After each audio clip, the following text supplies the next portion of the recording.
തിരുവനന്തപുരത്ത് കോൺഗ്രസ് പ്രാദേശിക നേതാവിന്റെ ഗുണ്ടായിസം. കടയുടെ മുന്നിൽ കാർ പാർക്ക് ചെയ്തത് ചോദ്യം ചെയ്ത ജീവനക്കാരെ കോൺഗ്രസ് നേതാവ് ദുബായ് നൌഷാദിന്റെ നേതൃത്വത്തിലുള്ള സംഘം ക്രൂരമായി മർദ്ദിച്ചു. ക്രൂരമർദ്ദനത്തിന്റെ CCTV ദൃശ്യങ്ങൾ കൈരളി ന്യൂസിന് ലഭിച്ചു. തിരുവനന്തപുരത്ത് പോത്തൻകോടാണ് വസ്ത്രവ്യാപാര സ്ഥാപനത്തിലെ ജീവനക്കാരെ കോൺഗ്രസിന്റെ പ്രാദേശിക നേതാവ് ദുബായ് നൌഷാദ് എന്ന് വിളിക്കുന്ന നൌഷാദ് ക്രൂരമായി മർദ്ദിച്ചത്. കടയുടെ മുന്നിൽ വാഹനം പാർക്ക് ചെയ്തത് ചോദിച്ചതിനാണ് മർദ്ദനം. തൈക്കാട് സ്വദേശി അഭിജിത്ത്, പോത്തൻകോട് സ്വദേശി റബിൻ എന്നിവർക്ക് മർദ്ദനത്തിൽ ഗുരുതരമായി പരുക്കേറ്റു. ഇരുവരെയും നൌഷാദും കൂടെയുള്ളവരും മർദ്ദിക്കുന്ന CCTV ദൃശ്യങ്ങൾ കൈരളി ന്യൂസിന് ലഭിച്ചു.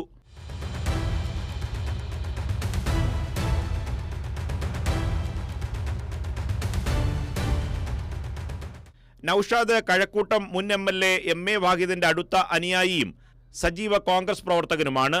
CCTV ദൃശ്യങ്ങൾ പോലീസ് പരിശോധിച്ചു. പരാതിയിൽ പോത്തൻകോട് പോലീസ് കേസെടുത്ത് അന്വേഷണം ആരംഭിച്ചു.